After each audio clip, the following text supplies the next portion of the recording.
गया, उसे तो जाना ही था, लेकिन तेरी खातिर 2-3 दिन रुक जाता तो अच्छा ही होता। बहू, तू आ गई, मुझे बड़ी खुशी हुई।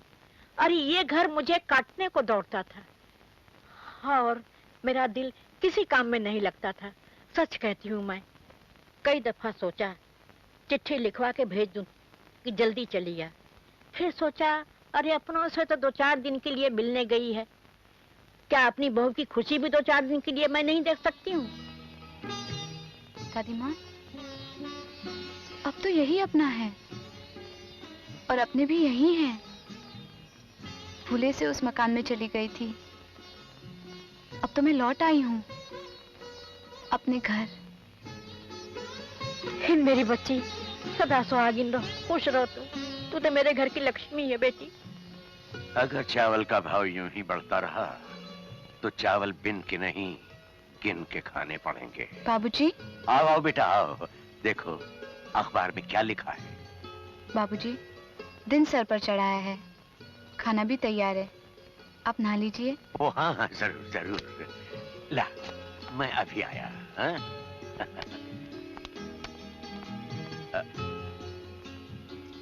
अरे बहू, बेटा एक बात पूछूं? जी बाबूजी। बेटा, तुझे यहाँ कोई कष्ट तो नहीं है? मेरा मतलब है शंकर शहर चला गया है, पीछे तुझे अकेलापन महसूस होता होगा। अगर तू चाहे तो माँ से कह दूं, फिर कुछ दिनों के लिए अपने माँ बाबूजी के पास हो। ना बाबूजी, मैं यहाँ बहुत खुश हूँ, बहुत खुश। भाभी, अब तुम्हारी बारी है। भाभी, ये क्या कर रही हो? तुम तो बार बार हार रही हो। मैं जीती ही कब थी? क्या हो गया भाभी? आज तुम्हारा जी नहीं कर रहा खेलने का? हाँ गोपी, आज रहने दो, आज बहुत काम है घर में। मैं थोड़ी देर बाद आती हूँ। हाँ?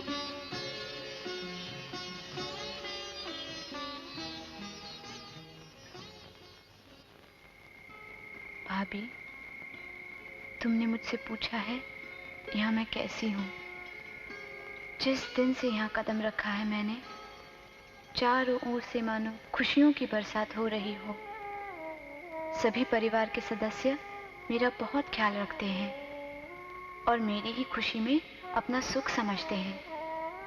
सोचती हूँ दुनिया में शायद ही कोई मेरी तरह ऐसे भाग्यशाली औरत होगी जिसको भगवान ने सारी खुशियां दे डाली हो। अब उनके बारे में तुम्हें पता चला होगा, वो तो मेरे पहुंचते ही शहर रवाना हो गए। उनकी पढ़ाई है ना, उनको तो जाना ही था, पर वो मुझे हर दिन खत लिखते हैं, हर दिन ऐसी प्यार भरी सारी चिट्ठियां जिनके हर शब्द में मेरे लिए स्नेह, ममता और प्यार।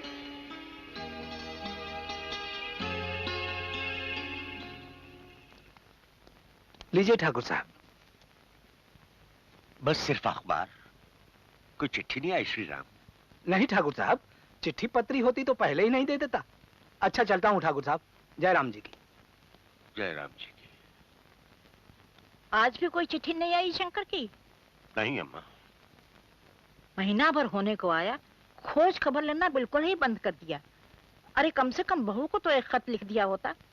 ऐसी पढ़ाई लिखाई से क्या फायदा जो अपने को पराया बना दे। मैं तो बहू से आंखें भी नहीं मिला पाती, लाख अपने हृदय का दर्द छुपाया, लेकिन आंखें तो छलछला ही जाती हैं। तुम ऐसा करो, एक खत लिख दो उसे, होली में आ जाए। ठीक है।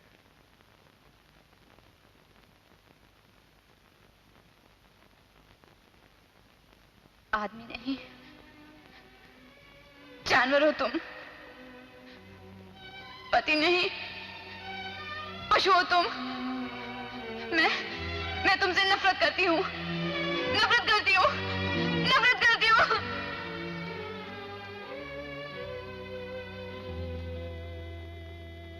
अरे शंकर, अरे भाई कहाँ हो तुम?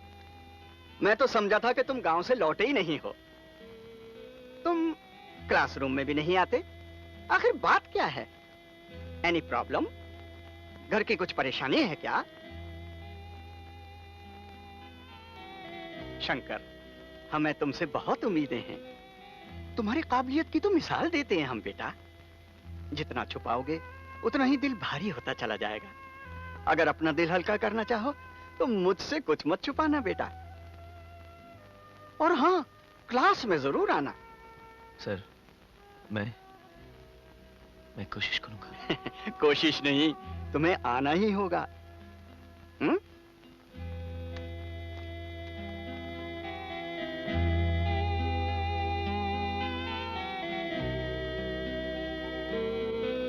इन दिनों गौरी बिल्कुल बदल गई है बेटी। तुम खुद जाकर अपनी सहेली से मिल लो, सब समझ जाओगी। जाओ।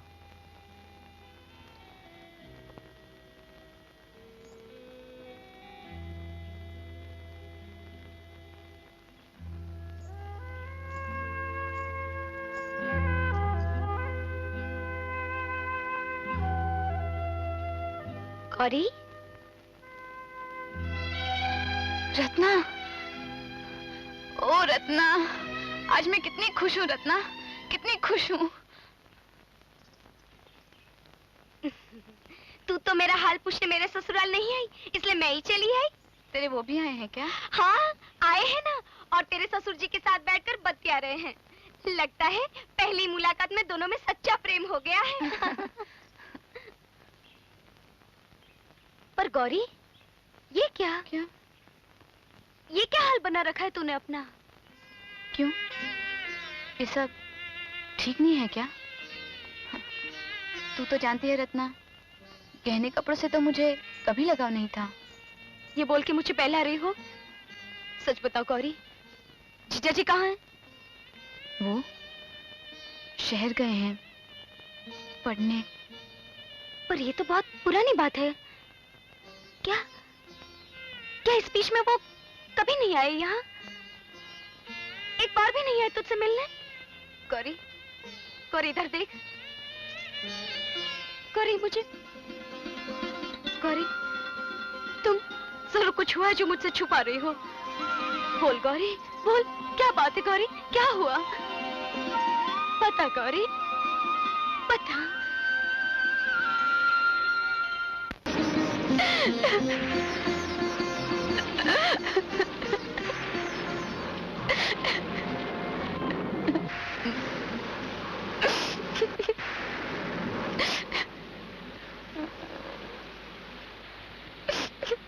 बहू रानी,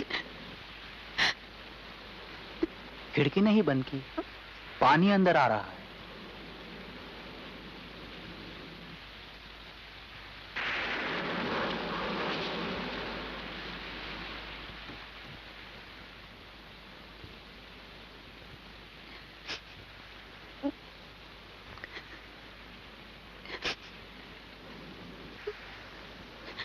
एक बात कहूं बहू रानी,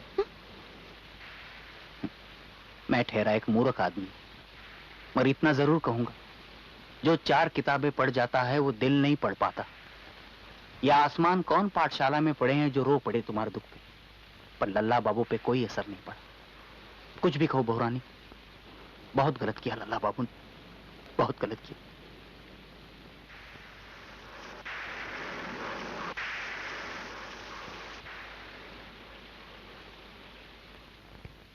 कवि ने बड़े स्पष्ट शब्दों में कहा है, जहां प्रेम है वहां विरह भी है। प्रेम में डूबा हुआ प्रेमी विरह के अथाह सागर में समाता चला जाता है, वापस लौटकर मूक बन जाता है।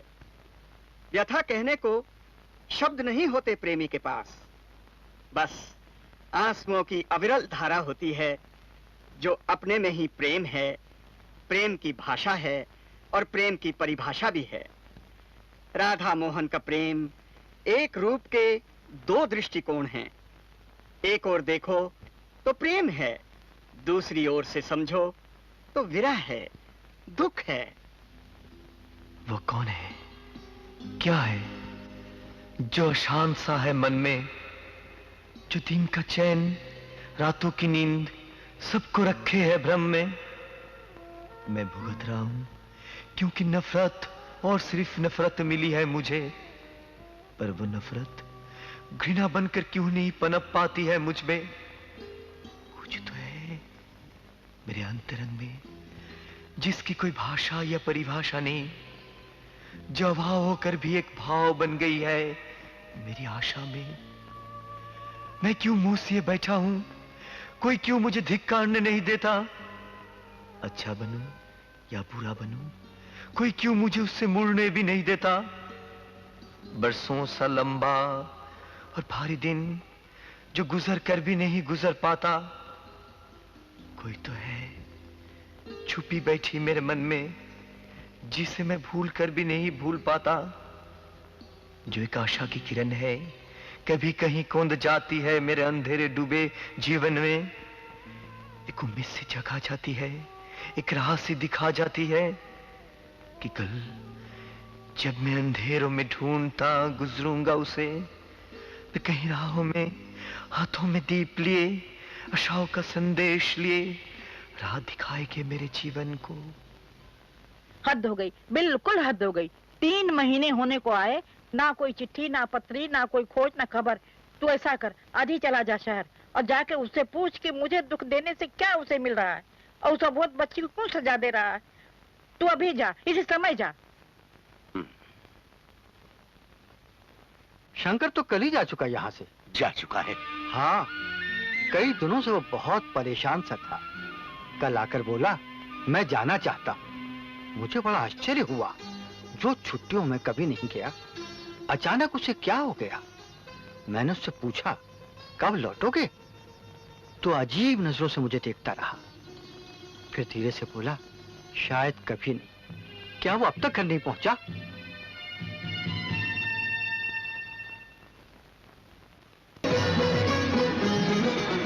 जीजा जी, मुझे पहचाना?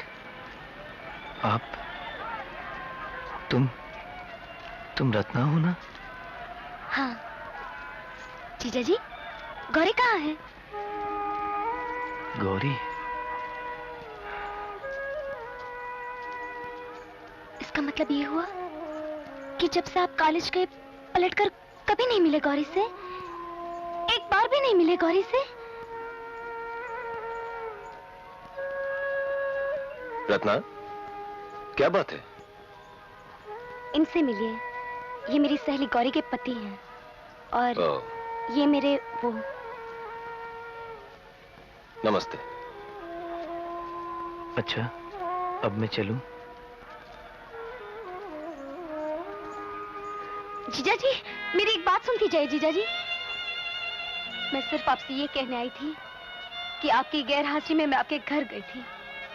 वहां जाकर मैंने देखा कि मेरी सहेली गौरी अपने शंकर के लिए तपस्या कर रही है। उस शंकर के लिए जो एक बहुत बेकसूर प्राणी को अकेला छुड़ाया है। उसे देखकर ऐसे लगा जैसे उसकी तपस्या पूरी होने से पहले ही भगवान उसे अपने पास बुला लेगा। रत्ना! जीजा जी, क्या गौरी इसकी हकदार थी? एक मासूम नासमझ लड़की जिसे इतना भी नहीं मालूम था कि शादी क्या है, उसमें उसका क्या कर्तव्य है। क्या ये इतना बड़ा कसूर था जिसकी इतनी बड़ी सजा दे रहे आप उसे? आप इतने निर्दयी कैसे हो गए जीजा जी? इतने कठोर क्यों हो गए आप? चलो यहाँ से।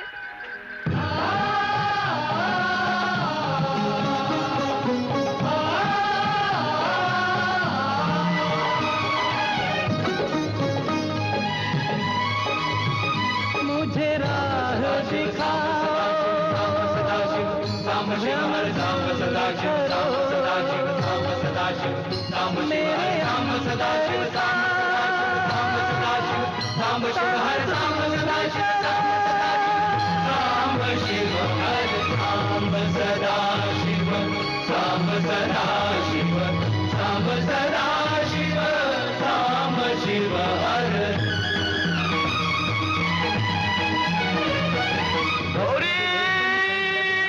भास्वर लोचन भगत शिवहर, स्मगले पर चंड विनाशन भास्वर लोचन भगत शिवहर, निर्भम निष्कल वागीश्वर शिव बर्फ विमर्दक काल शिवहर, निर्भम निष्कल वागीश्वर शिव बर्फ विमर्दक काल शिवहर, प्रेम सुधार्णव प्रमथाधिप हर, प्रेम सुधार्णव प्रमथाधिप हर, भीत जलद शिव हर, सांब सदा शिव, सांब सदा शिव, सांब सदा शिव, सांब शिव हर, सांब सदा शिव, सांब सदा शिव, सांब सदा शिव।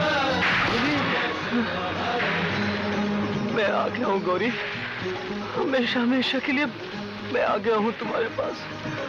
अब मैं कभी नहीं जाऊंगा, हाँ? कभी नहीं जाऊंगा गौरी।